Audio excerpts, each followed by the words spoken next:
Yeah, welcome to episode 0, subscribers only content. It's so that if you subscribe, you can figure out how we name the podcast. Oh, yeah. And you know what? That's actually a genius idea, and I like it. That's a genius idea, and I like it, and maybe a good name for a podcast. What? Subscribers only? Oh, subscribers only. Then people won't click on it unless they're subscribed.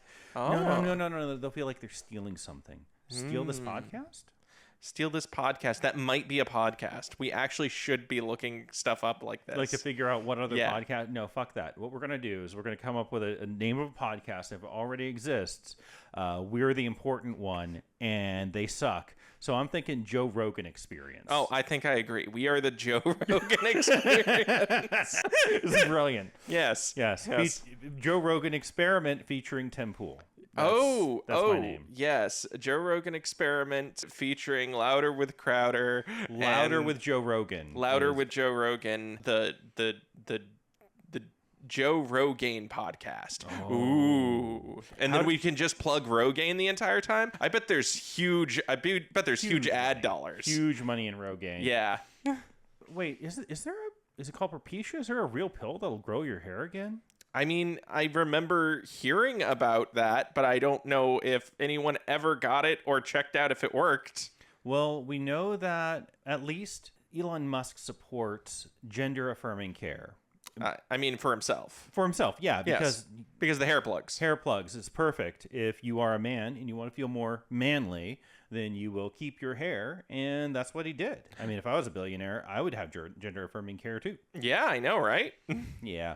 It seems to me that if you want to do something that billionaires do, then you're evil, unless, of course, you're a billionaire. Oh, this all makes sense. You know, it's a matter of perspective, right? From our perspective, he is a moronic, short-sighted individual who is hoarding resources and is directly responsible in confusing and stupid ways. Yeah, allocating them in confusing and stupid ways, but then justifying it by completely toppling the democratic system in America. Well, you know, you have to take into account that the elimination of democracy, at least it's imaginative. Yes, it's imaginative. You know what? And the people who imagined that were, in the 1940s and... Like Rainbow Connection. Yes. What? Right? Yeah. Have you ever heard that if you wished on a morning star, that would come true? Somebody thought of that, and someone believed it. And look what it's done so far. Have you ever heard of bringing everyone together? Yeah. In a socialist, nationalist way. Yes. But wouldn't that be communism? Nope. National Socialism is against communists because we select a very small group of people who get to win. Oh. Yeah. They're the current economic elite. Oh. We need some sort of acronym. National Socialist Party. Yes, that the National Socialist Party is great, but where's the acronym? I need like something small. Right? Yeah. Nasu. Nasu.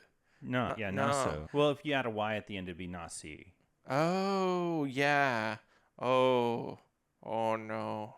Oh, we did it again. We made another Nazi party. Oh no. Maybe we could imagine not being Nazis. I mean, I sure would love to be. I would sure love to not be Nazis. Not Nazis would be a fantastic title. Not Nazis for the podcast. You might protest a bit. All right, everybody, welcome to Not Nazis. This is Dojogan, and I'm here to talk with our guest here. We have George Soros. Yes, I am against Nazis. That's a conspiracy theory that a lot of people have. And look, the fact is, I'm just very rich and would like to see the world turn communist. So that's why I'm against Nazis. Well, I mean, like that's a great idea, and we're just asking questions here, and it's very important to understand that I don't know what I'm talking about, and as long as I keep saying I don't know what I'm talking about, then it's completely okay that I. You just agreed with communism? Yeah, it's completely cool. Communism's not so bad. All right, you get free food, 3 square meals a day, your housing is cheap, everyone has a job. Oh man, that sounds great. That sounds like when I was in prison. It is literally a prison. Oh man, that's wonderful. Yeah, authoritarianism's a good idea because we have to get rid of the bad ideas, and the bad ideas are the ones where I'm not in charge. This is a very good point. All right, and scene. Yeah, scene on that. That was disgusting. Yeah, that was painful. great. Also, I like George Soros. I mean, like, I know nothing about him other than the fact that he is some sort of dog whistle for the right. That's right. He is simply someone that believes in... He's a wealthy man who would like to advance social progress. So he funds organizations that help organize communities and try to be progressive. Okay. And that is why, people on a specific side of the aisle, I want to say it's the one with all the goose-stepping fucking Nazis. Yeah, that specific side of the aisle have completely lambasted him the entire time. Right, even though he is way less active as a billionaire and way less billionaire as a billionaire than Elon Musk, who is literally doing lotteries for people to sign loyalty pledges to vote for Trump. That is sickening, but unsurprising. No, yeah, is what we should expect to see. Yeah, I mean, like, I think I've said this multiple times, and it's come truth. It is that billionaires are something that should not exist because you should not allow any individual within your nation to gain enough wealth that they could purchase the nation itself. Yeah. You cannot purchase the seats of government. And if you allow that sort of thing, your government is going to fucking collapse. Yeah, that may have happened before. I wouldn't say collapse so much as get entirely co-opted by the people with all the wealth. Yeah. I point to the stock market as the primary problem. How so? So the way stocks work is, one, you have to just, not only do you have to make money, but you have to make more money. And not only you have to make more money, you have to increase the rate of money that you make. So like an exponential curve. It has to be an exponential growth curve. And everything in nature that's an exponential growth curve is the beginning of an S curve. It will turn to no longer being exponential because nothing can grow exponentially. So when they try and do that, they try and maintain it by taking over government. Yes, but an S is just half of infinity symbol. Yeah, so if that became an infinity symbol, that would mean that everything would crash back to the ground, and then you would go backwards in time and start over from the beginning. It actually does sound exactly like shareholder capitalism. Now, I've heard you talk before about the invented wealth of the stock market. Yeah, so that's the real problem. Yeah. And so can you go further into detail on that? Because a lot of people don't understand what that means. Yeah, so real simple. If you buy a stock and it's worth more in the future, it's because that stock has shown, that company has shown, not only has shown exponential growth, and that exponential growth has changed to be even more exponential. Wait. How do you become more exponential? So let's say that you were growing at a consistent 1%, and then you grew at 1.1% and 1.2% every year. You're increasing your rate of growth. Okay. That would be a steady increase in the rate of growth. Right. So the stock price assumes that not only will there be growth, not only will there be profit, not only will there be growth, there will be an exponential rate of growth, and that rate will increase.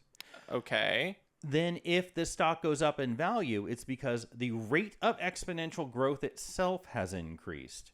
So instead of going from 1.1 to 1.2, you would have to go 1.1, 1.2, 1.5, 1.11, increasing the rate of exponential growth, because the invented wealth of the stock market is to assume the exponential growth rate will continue.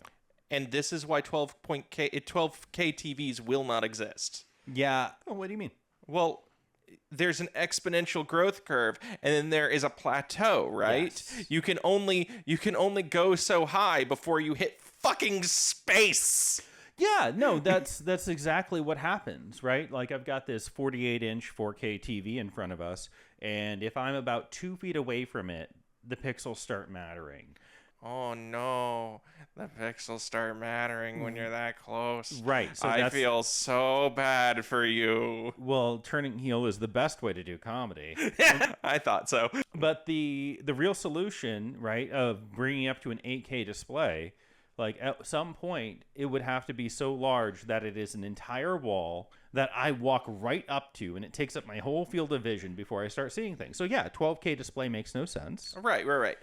What you want is kind of how they do the set for like the Mandalorian, where it's this big room and it's a bunch of 8K screens that are like glued together and just stuck to the wall, and it creates it covers the seams, and they're all these cool OLED panels.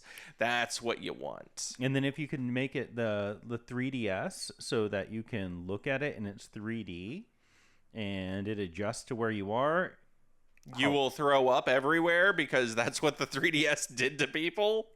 Well, would it be worth it to have a holodeck?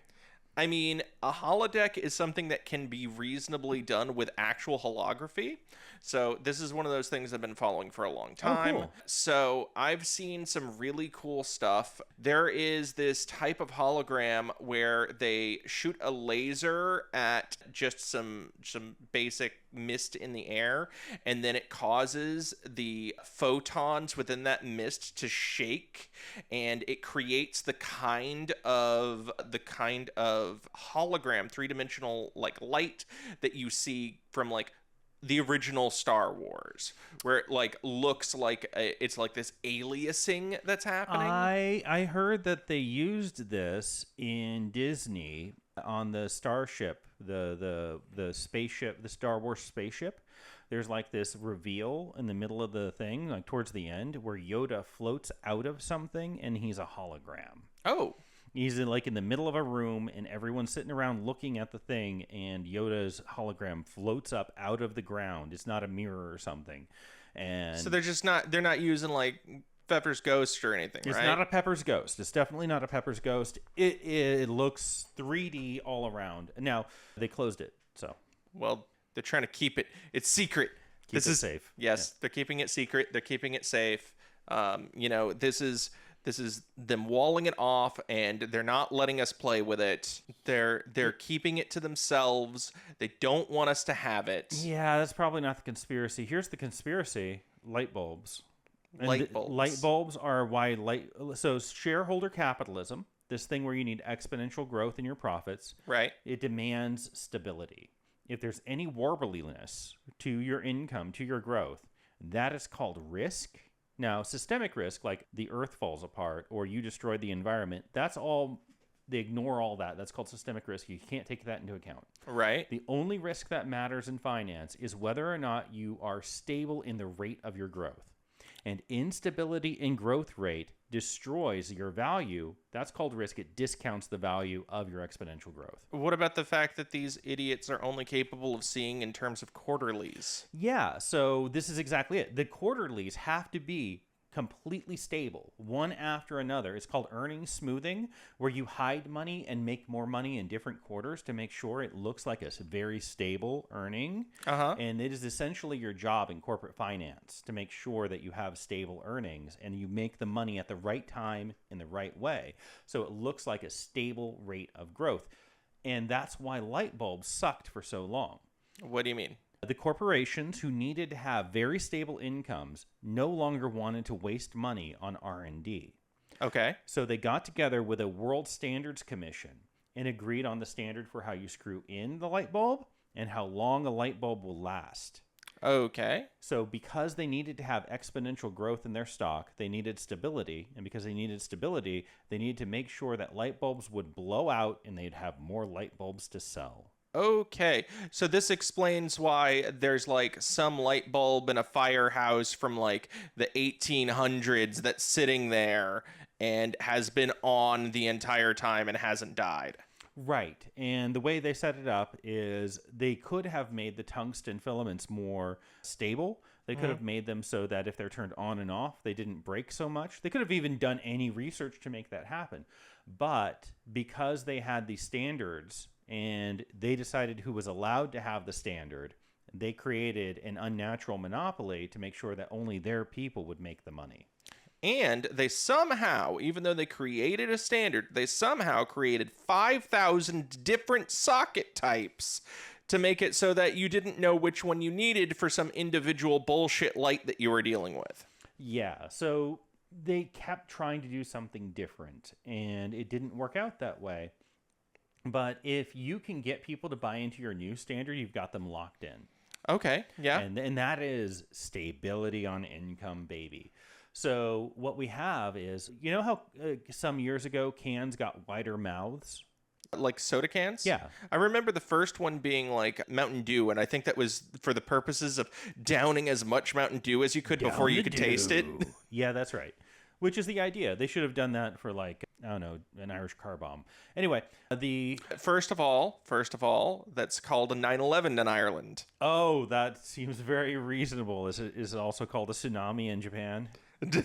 Wait, no. It wouldn't be called a tsunami in Japan because the point is to point out to the Americans that it is an insensitive name for the drink. Oh, so it'd be called a tsunami in California. Okay.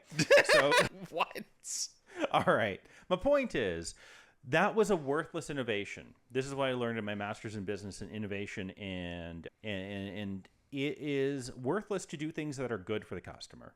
Is worthless to do things that are good for the customer. Right. You know, given the fact that we've all been being raked over the coals by these greedy ass fucking corporations over the last few years, I do believe that. No, it is because when you create that wider mouth, there's no way to copyright the concept of a wider mouth. And when you create that wider mouth, you can shove your nuts in it much easier. Well, okay, I get you're angry, but my point is, when I create a wider mouth, someone else copies me. Right. It doesn't benefit me. It just forces all of us to spend more money on making something different. So we never do it. We never even think to innovate in a way that someone else can copy, even if it is the best innovation for the customer. Right. Because then everyone else just copies it, and it doesn't matter that we did something. So, like, the joke played on the people is that shareholder capitalism, because of its profit demand, forces innovation. Right. I remember hearing this since I was capable of hearing. Right. Innovation, capitalism, innovation, capitalism. But shareholder capitalism actually forces you not to innovate. Right. Okay. And can you give me some examples of that? So for the very longest time, toilet paper was glued together with the last roll. Like when you opened up a new roll of toilet paper, right, there was a thick glue right there, and you would rip it to shreds opening it up. I mean, I think I still do. Well, you and I have different toilet papers. Charmin has figured out how to make it so that my toilet paper doesn't rip up little pieces at the very opening. Instead, it's a nice little pull away. And this podcast is brought to you by Charmin. Charmin Ultra Soft. It will make your ass feel better. Yeah, it will actually just feel like you put goo all over your butt. And if that's what you're going for, mission accomplished. Hey. Don't knock it till you tried it, everybody. Goo on your butt. Yeah, so that's an example of an innovation. Now, why does the least expensive toilet paper not have that innovation? Because it's kind of expensive to trade over, and they make very low margins on the least expensive stuff. Right. But Kirkland flavored toilet paper is going flavored toilet paper. Yeah. Oh, man. People like Costco, but everything at Costco is Kirkland flavored. Yeah. I used to like their gasoline until I got a bunch of Teslas. So we'll save that for episode 1. Right? Episode 1 should be about dragon. Episode 1 will be about dragons. Yes. And of course, people will have listened to episode 1 before they've listened to episode 0, right, because this is for subscribers only. Yeah, I'm with it. For subscribers only is the name of the podcast. Oh God, for subscribers only. This is like when I had that idea for a food truck that was called You Probably Never Heard of It. The concept was that I would sell all of these these dishes that were considered like starvation foods around the world, where people had to eat them to survive. Oh, yeah. Like hamburgers made of flies. I'm already hungry. You probably never heard of it. Yeah. Well, when you look at starvation food, it's traditionally the thing that the people hold on to the most so that they don't share it with others. Mm-hmm. And it's the best because they have to take shit food that you would never think to eat and make it great. Oh, yeah. Yeah. Matter of fact, starvation foods have created some of the best techniques out there. I mean, think about it this way. Frying things that were otherwise inedible. Because I don't know if you know this, but if it isn't good fried, it isn't good. Yeah, if it's not good fried, it's not food. Yes. Yeah. Yes. If you can't fry it and make it something that you would eat, then it isn't food. And if you've never had fried cat food, then you don't know that cat food is a real food. Yeah, the better case in point, of course, is tamales, right? Yeah. Tamales used to be filled with beef skirt, which was just the worst. You mean like fajitas? Fajitas, yeah, like $50 a plate at the steak restaurant fajitas. They were the piece of meat that was being thrown away by the butcher, where the local people would just take that, mash it up, and put it in some masa, some cornmeal with lardo inside of a corn husk and steam it. And that would be a tamale. Now, it's expensive to get fajitas because, well, it was the best food because they did so much to... God, I hope the white man never figures out about fucking barbacoa. So, barbacoa is so good, and they kind of did. If we could go out to eat right now, we could go over to Kachka's, that Russian restaurant, and for a mere $25, they will serve you the thinnest slice of tongue. Oh, beef tongue is wonderful. It is, but barbacoa is... beef cheek. Although we grew up in an area where you had the full head barbacoa. Full cabeza. I went to a wedding once, and it was literally the full cabeza, and I was like, that's a brain. Yeah. Those are eyeballs. Yeah. I mean, isn't that a risk for mad cow disease? It's not a risk so much as, and a lot of people think that prions are like, and they cause mad cow disease, right? But yeah. They think that, that's something that you get, like a prion. No. Prions are fundamental to how we form memory and our brain chemistry. Okay. Every brain has prions in them. Well, I think the point is that they have a prion disease that could affect our prions. So a prion disease is just inappropriate prions being located in the brain. So if you eat brain material and it crosses the blood-brain barrier, that is the prion disease. Okay, then that sounds like it'd be a bad thing. It is a bad thing. Don't eat brains, everybody. You're not a zombie. Or, if you do, you'll be a zombie. Is it true that, like, all the deer in America are zombies at this point? I've never heard that. What'd you hear? I heard that, like, the majority of the deer within the United States have a prion disease that's made them into fucking zombies. And... you know what? I've done no research on the fact, and I think it's important that I've done no research on the fact because it's much funnier that I bring it up. It's sounding right to me. It's sounding right to me because, first off, deer are evil. They attack you. They try and murder people. They're one of the most murderous vermin out there. Yeah. No, they're not. They're adorable, and they go in my yard, and then I feed them a sugar cube, and they make the most horrific sounds in the woods. Well, the thing is, they stand along the side of the road and every once in a while just jump out in front of cars. So they kill a lot of people. I mean, I can see that happening. But why do they do that? They're not smart animals.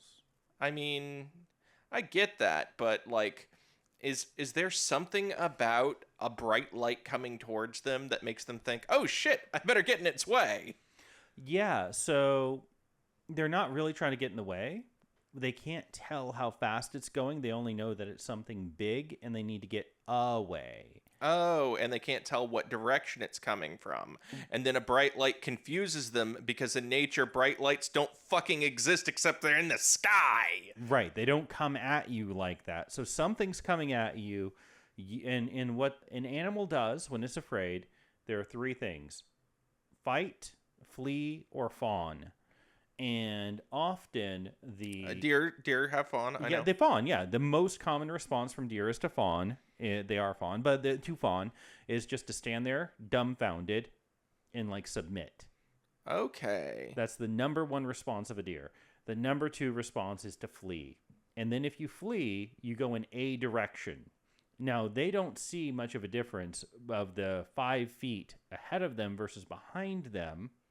Even if they meant to turn behind them, they are already facing one direction. So they go the direction that they're going. They don't know that you're going to close that much of a gap in that short of a time that they can't run away from you in that way. Right. Okay, that makes a lot of sense because there's also no native creatures that are going fucking 70 miles an hour. 85 if you're in Texas. Yeah. Yeah, limited 85 mile an hour light emitting beings that deer have to deal with. Oh man, you'd think that they would have figured it out by now, but Well, evolution's not real, so. I mean, evolution is real. It's just that nobody understands how it works because they were taught wrong. Okay, there is that. Yes. So yeah, evolution is about niches, not being perfectly responsive to your environment. Right. Evolution isn't, oh no, the sand has come in and there's not as much water, so the next group of people are going to grow fucking like camel humps or something. Right. It is, if someone just so happens to have grown a camel hump, it's more likely they survived and fucked and created other camel humped people. Yeah, and if you have a business that has found a niche, then if no one else is competing with your particular niche, it gets purchased by a larger corporation and turned into a monster of what it was. Yeah, well, again, the large corporation with the stock is trying to get a stable return on investment. The only way you can do otherwise is to not care about your stock enough to allow it to go down. And that is not what managers are rewarded for. How do these large corporations, like your Disneys and your Sonys, how do they make sure to maintain that increase if they're not capable of, like, there's only so many fucking dollars in the market, right? Yeah, so Sony's strategy is to be the one that invents the platform. Right. So this is why we had HD and Blu-ray, and Sony won on Blu-ray. Right, because Walmart refused to sell HD DVDs, and that was the end of it, because the American market would be buying from Walmart. Yep. And so Sony tries to be innovative by creating the standards. Right. Nintendo tries to create things that are unique experiences that other people wouldn't want to try and replicate. Right. Disney used to be all over intellectual property, where it would invent intellectual property so it could keep people involved. It has this whole multi-generational system where it tracks how much people are worth and gives them a net present value for all the future cash flows from how much they love Disney, and tries to get more people and people already in to tweak upwards on how much they'll buy in, which is why they'll make sure that children can come to Disneyland and Disney World for cheap so that they can get bought in for an entire lifetime. And that's because it was a family-owned firm. Right. Okay. Is it not on the stock market? It is on the stock market, but when you're mostly family-owned, you can the family owners say, I don't mind a quarter down on my profits. I want a generation up on my profits. I don't mind a year down on my profits. I want my company to look good because my name is on it. Yeah, but don't they have other stock owners? Isn't there like laws making it so they have to do the most profitable thing for them? That is one interpretation of the law, and it's not necessary. But there is a different law. It's called greed. And when you hire a manager, the only way to reward them that these people have found to align the shareholders' interest with the manager's interest is to make them shareholders. Managers get paid annually based on the quarterlies, right? They need to see it go up, and they don't care what happens 5 years from now for the company, unless you get somebody who, in their own choice to do it, has said, I will ignore what everyone else is doing, and I will invest. Right. Okay. This is how Steve Jobs did so well at Apple. He said, Apple is me and I am Apple. Mm-hmm. His ego was involved. It's essentially a family-owned firm, even though it wasn't. Right. And when they came to him with essentially Dropbox, but it was kind of shitty, told them to get out of his office. He loved it. He'd been talking about Dropbox since the mid-90s and how great it was that he was using it. Uh-huh. But they could not produce it in a way that was sleek, simple, and easy to use. So he killed the project until they finally got iCloud, but it took them a long time. Same thing with trying to come out with the Apple Newton. That was the last Sorry, product. what was the Apple Newton? Do you know what a Palm Pilot was? You mean like a BlackBerry? A BlackBerry without a phone. So it was called a personal PDA, personal digital appliance, or something like that. Personal data assistant? Personal digital assistant, yeah. Okay. So you'd have your calendar on there, and at some point, anyway, the Apple Newton was cool because you were supposed to be able to write on it with your hand, and it would translate it to words. Oh. Yeah, this is the mid-90s. That's insane. We It didn't is even have insane. working touchscreens. I remember when the fucking first iPhone came out and they said, oh, this is going to have a touchscreen. And everybody was like, what the fuck is wrong with you? That technology is garbage. And it was, except Apple bought the guy who figured out how to use resistive touch so it could predict where your finger was going to go before you touched the screen. That's how it works? Yeah, it uses the electromagnetics of your body to predict where your finger is going, so it touches the screen before you touch the screen. That's cool. Right. Yeah. Yeah. And- And now fucking everything has these touchscreens. And it's a problem. It's a problem, especially fucking Tesla's started this bullshit. Let's start replacing like fucking core functions of a car with a touch screen, so that if I have to adjust my radio or something and like change what I'm listening to, I have to use my fucking eyes, the things I got to use to not die. Well, helpfully, they also have a camera to look at your eyes to tell you that you now can't use their full self-driving because you did the thing they told you had to do, which is look away. Yes, this is a fact. Warning. Don't look at this warning. Yes, warning, don't look at this warning. This is precisely the Hitchhiker's Guide to the Galaxy moment. What does this button do? What happened? Well, a little light came on and it said, don't touch this button. Yep. That is exactly the way these things are running. It is obscene. But yeah, the ability to create stable returns on investment is the driving factor stopping innovation.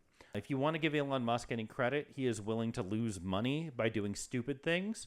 However, the stupid things he's willing to do is do what the government asked him. The vast majority of any of his companies are about taking money that's being given to him by the government. So you're saying that the vast majority of the money he's spending is our money? Oh, yeah. Yeah. Obviously, SpaceX is an attempt to privatize the system of space travel, right? And when we bailed out Tesla, that was during the 2008 downturn, that was essential for them turning things around. We have the plan to build back better, to put in more charging stations, and Tesla got a huge portion of that. I think that it's important that we remember that Elon Musk deserves all of our money because he is now our overlord. Yeah, I mean, it would be fair to call him the real-life Tony Stark. And it would be obscene to call him a Nepo baby who lives off of socialism for the rich, flexing his capacity to tell people what to do so that his companies, which would be substantially better without him, do stupid shit like build cars that run people over and kill their drivers. That would be wrong to say. Yes, and it would be equally wrong to say that he was born with a emerald spoon up his ass, and that when he had challenged someone to prove that his family owned an emerald mine, and the guy who actually won this because he just got his dad to say, oh yeah, I had that emerald mine, he just refused to pay him because, fuck you. And no one would ever say that randomly accusing people of being pedophiles because someone was stuck in a mine somewhere was indicative of, I don't know, your own fear of being found out of being a pedophile. It's almost like projection's a thing. Yeah, it's not. Yes, as we agree, projection's not a real. Nope. Is that the name of the podcast? Projection's not real? Projection's not real. That's a good one. I'm still a big fan of subscribers only. Yeah. Oh, what about fans only? Yeah. Only fans. No. Fans only. It'll come up. We're going to get a lot of hits. We are going to get a lot of hits. A lot of disappointed hits. Well, unless they were looking for a very particular kind of ASMR. That being said, I'm still kind of annoyed at the new design of the Teslas removing the stock. And they've replaced it with like a haptic touch button situation. But the problem with that is that when you're dealing with devices that are the leading cause of death around the world, they need to be standardized. Yeah, and Tesla's done a very, very intense job of de-standardizing driving. I think it's a mistake to change your design language so intensely. Right. I love how we started off talking about how standardization was a bad thing. And now Yeah. we've moved over to the point where we're talking about an example where standardization is fucking necessary. And another thing that's very useful, standardization in ports and plugs. So the standardization the International Standards Body for light bulbs created was to make things shitty on purpose, and you had to make it shitty on purpose. Right. When the EU said, hey, you have to go to this standardized electric port to charge your cars, that just meant everyone could use it. Or telling Apple, no, you have to use USB-C. As long as they're intelligent about it and don't require standards that are literally worse, then by some substantial margin, everyone's better off with a group coming together to say, this is how we need it done. Okay. I can understand that. And I also understand that there are nuances to reality. Yeah. And this is important. And I think that this is something that a lot of people are not taught. Yeah, so, I mean, this is actually a fundamental disagreement in what we understand reality to be. The one side that I just argued for, standardization, Right. it assumes reality is made of rules that people follow. Right. And those rules ultimately are backed up by, let us say, a man with a stick and a gun on his hip. The other way to think of things is as spontaneously generated in our imaginations. We can think of new ways to put things together, and we need more people to do that, right? Right. So do we want more people following the instructions perfectly, building buildings? Or do we want more people who come together to build a giant dog building you can all meet in? I mean, I'm going to have to say dog building. Look, I'm going to have to say dog building too. There's a higher load to it. People have to take responsibility for how they put things together, and they have to choose to work together. Listen, we should all live in houses that are just our own faces so everybody knows who lives there, just like Mussolini. Just have a house designed to be a giant copy of your face. So that's brilliant, and it would eliminate the need for addresses. And I think that you and everyone else who thinks that should go to somewhere in Montana and just, do that. I'm pretty sure they already live in Montana. All the Mussolinis? Yeah, I'm pretty sure all the Mussolinis live in Montana. That's right. Yes. I hear it's illegal to hunt Mussolinis in Canada. Have you ever tried to hunt a Mussolini? They're 7 feet tall, and they hang upside down at the railroad tracks real good. I'm pretty sure we're going to figure that one out soon, too. I'm going to get asthma. Yeah, that's a good idea.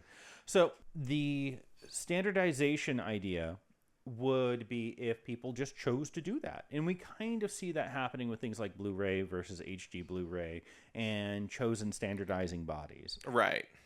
That is the side that allows new things to generate. Because, for example, had we gone to standardization for personal electronic devices years ago, right, we could all be stuck with USB-A, and the Lightning port and its ability to go much faster would have been long gone, not an innovation that was allowed. Right. But then we eventually got USB-C, and it's significantly better. I heard that the creator of the USB had originally created it so that it could be interchangeable no matter what direction. Put it in upside down and it would work. But then I believe it was Sony that was putting it together for like computer parts. It said it needs to be affordable to put on motherboards, or motherboard manufacturers aren't going to install it. So he removed half of the fucking port. That makes sense to me. Yeah, because the square to it implies that it should be able to be flipped. Every other port that has to be in a particular direction has a shape that can only go in one direction. Yep, precisely. There's no reason after they made that decision that they couldn't have made it so that it was goddamn obvious. And they didn't do it in like 25 fucking years. So that sort of lock-in is horrific and pretty common. Unfortunately, the question is, how do you get a whole global system together and let everything work together? If you have any computer, you have a world of people working together. Right. You can't make tea on Mars. You can't make a teapot on Mars. Right. Well, number one, who would drink it? Probably these robots I was talking to. Robots? Yeah, they're AI and they were pretending to be from Mars. I told them to, though. Anyway, it was a good podcast. So, Are you having a different podcast without me? yeah, it's AI based. Also, I do this thing where I try and de-radicalize people. I don't know if that's going to work. I mean, like, listen, you can de-radicalize some people, but you can't de-radicalize everyone. Because some people are radicalized because, once again, lots of people just want to be part of some group. Oh, right. That's why we were starting this podcast, because I actually have scientific knowledge about how things work that people are giving you bullshit answers to. And I'm thinking, what if I just told you how things really work? Yeah, that'd be wonderful. And I know just enough about things to be wrong a lot. And so I can just sit here and I can ask you questions. Yeah, or you're also very funny. So Isn't that nice? isn't that nice? No, I often take the things that you come up with as examples and bring them to my philosophy circle. And I'm like, guys, you gotta hear what my brother said. Yep, that nails it. All right. So let's get into something a little light. I think we've been hitting some heavy topics here. Right. So something a little light: the downfall of American society. Yeah, so the idea that there is an American society is just an imaginary thing to begin with. And in fact, whiteness, for example, is a lot of different cultures and groups all living together, identifying each other as white, kind of like a secret code for a group that you're all a part of. And you're told you're a part of ever since you were born. But are our Irish parents really any ethnically aligned with the British parents of someone else in a way that's not as ethnically aligned with someone who's Hispanic or Italian? Like, there's all these differences that are or are not white. And so there's all these differences that are or are not American. I would say the main difference when it comes to finding out whether someone is or isn't American is whether or not they enjoy Velveeta cheese. And that's why the most American people on the planet are people from South Africa. Do they love Velveeta? They put like an entire block of Velveeta on a hamburger. That's a great idea. I love Velveeta. Man, I'm American. This episode of, what was her name again? OnlyFans. Oh yes, OnlyFans. This episode of Subscribers Only. This episode of Subscribers Only is brought to you by Velveeta cheese. It's the cheese that you question. It's true. Drop some Rotel tomatoes in there, then you shouldn't question it anymore. That's right. It's like a can of cheese that's hard somehow. Yeah. I hear that there is specific ways. I learned that American cheese is actually made of cheese and that you can make it of better cheese. Oh, how do you make it a better cheese? Yeah, so essentially what you're doing is you're creating this sort of like cheese aspic. Okay. You're creating this like through a chemical process, like adding gelatin or something similar. Yeah. You are basically melting cheese down into it, and then you put it in a mold, and then you slice it into slices, kind of like how Velveeta is. Oh, okay, yeah. Only it's sliced into these slices, and that's how you get like single slice cheese, and you create an American style cheese, and you can do that with any cheese.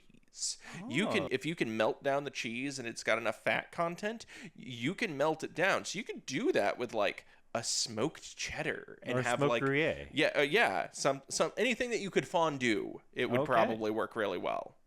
Edminster, I believe. Yeah. Edminster, East Edminster Abbey. Yes, yes. So the American society is following exactly the same path that the British society followed. The wealth inequality of the stock market is leading to the co-optation of government so that the technocrats are making sure it's hard to be entrepreneurial and the economic elite win. So are you telling me that we live in a cyberpunk dystopia, but without any of the positives of a cyberpunk dystopia, like the cool cyber limbs? I bet we could get some cyber limbs for you. I mean, Elon Musk is claiming to have created some sort of Neuralink. From what I can tell, and I'm wrong a lot, but from what I can tell, people who have worked on brain computer interfaces, or BCIs, have all said that there is zero reason to cut into someone's fucking skull to install one of these things, because the amount of information that you can get by doing that is more than just putting it on a fucking hat or a headband, is so little, so infinitesimal, that the risk of the exposure of the brain... I'm going to stop you right there. You are contradicting yourself. Am you I? just said you want a cyberpunk future, and you're angry that there are no No, Ripper docs. I did not. And now there's Ripper docs, and you're like, the Ripper docs are ripping. To be fair, I wasn't advocating for a cyberpunk dystopia. I was just mad that we're in one without any of those things. Yeah. But now that you mention it, you're right. The Ripper docs are ripping, and we're going to lose a lot of people to infection to start with, and then to middle with, and then to end with. Yeah, to end with. Mostly cyber psychosis. Hey, wasn't there like a cyberpunk dystopia before Star Trek? Like in the Star Trek timeline, it was just like the fall of a civilization, and then there was a cyberpunk dystopia, and then there was Star Trek. Yes. Oh man, maybe we are headed towards the Star Trek. You know, future. Star Trek's obviously communist, and no one even mentions it. Yeah. It's also post-political. Yes, it's post-political, it's communist, it's post-racial, it's post-sex. It is something that nobody talks about. And you have all of these like right-wing fans of these things who just do not get that message whatsoever. And I don't know how they don't, because it was goddamn glaringly obvious to me. I think it's because it's still a product of its time. And if you look back at anything that's 30 years old, like Next Generation, you're going to notice things that are... Did you just say that Next Generation is 30 years old? Let's see, yes. So old. It went off the air 30 years ago. It went off the air 30 years ago? Yeah. Wait, so Next Generation went off the air when I was 7? Yeah, let me double check on that. Let's ask this robot. Hey, when did Star Trek The Next Generation go off the air? While he's talking to the robot, I want everybody to remember that Star Trek The Next Generation aired for 7 seasons from September 28th, 1987 to May 23rd, 1994. And this is 2024. So yes, 30 years ago. Wow, why did I think that it was still... Because it's syndication, right? It's syndication. So I was unaware that Star Trek had ended. That, like... So I was unaware of the entire, like, Locutus of Borg timeline, like arc had already happened by the time I could, pay attention to the show when I was, like, 7. Yeah. By the time I was 7... and paying attention to Star Trek The Next Generation, it was already over. Yes. And everybody knew what was going on and knew what the story and plot lines and how the episodes ended. I literally said, don't tell Matthew to Dad. All right. And on that bombshell, so we've had a few suggestions. Are we really subscribers only, really? Your suggestion at the bar the other day was a couple of drunken sailors. A couple of drunken sailors is pretty good. It's pretty good. But it is a lot of letters to put in. It's also, if we're going to say sailors, S-A-Y-L-O-R-S, it's going to be... impossible. Just basically no one's going to find it. It's going to be impossible. So, I suggest... XM7B. What's XM7B? I don't know. It's the name of a microphone. Oh, we should double check to make sure that there isn't a podcast called Subscribers Only. Right. Because if there isn't a podcast... Join our Subscribers Only podcast. Join our Subscribers Only podcast. I think we're running into a Reviews from Sheol situation where we created this review show that was a character who was a demon in hell. And the concept was that they would be reviewing a movie that had just come out or wasn't out yet, but really what they were reviewing was something that was tangentially connected, like an actor was the same actor, or maybe there was just something about it. Or like there was a twin film. Like it was a twin film. Like you're reviewing Armageddon, but actually you review Deep Impact. Yes, reviewing Armageddon, but really everything I was saying was about Deep Impact, yes. And you know what? I think that being needlessly confusing isn't a good way to build an audience. Well, I think that being needlessly confusing is, hey, what's that guy with /something W? you really like him. I can't remember his name or his website. God. David. Oh man, we're Okay, hitting I some... think you're just proving the point right here. Yeah, I do not remember his website at all. And Jumping Frog Fee guy. yeah, it was David Thorne. David Thorne. What's the name of his website? 802/11B, I think. I could be completely wrong. It was something along those lines. But, this was back when I was a lot more into... Esoterica? Well, esoterica and the concept of troll humor, where you were, slightly shitty to people. It's like the relationship between Dwight and Jim on The Office, right?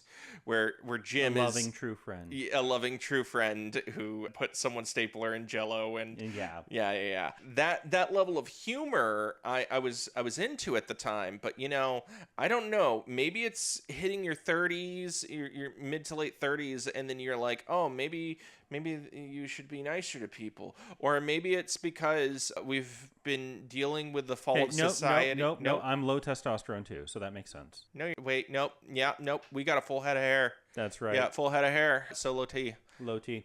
Oh, but you know what? There is a secret. If you got low T, we could get those pills from InfoWars. I hear they're for sale. The Onion will sell it to us. They illegally stole my website and didn't sell it to Elon Musk. That's what he said. Are you telling me that not only did they make the frogs gay, they bought my website and made it about making gayer frogs? So, all right, instead of troll humor... Yeah. So, like, I was really into troll humor, and then I think that the thing that killed troll humor for me is that an unrepentant troll took over the presidency and was the direct result of an additional million Americans dying. Literally, in his opening speech, Donald Trump said, "I'm never going to let you down. I'm never going to give you up." And then we've got fucking Elon Musk, who is also just a goddamn internet troll with money. Yes.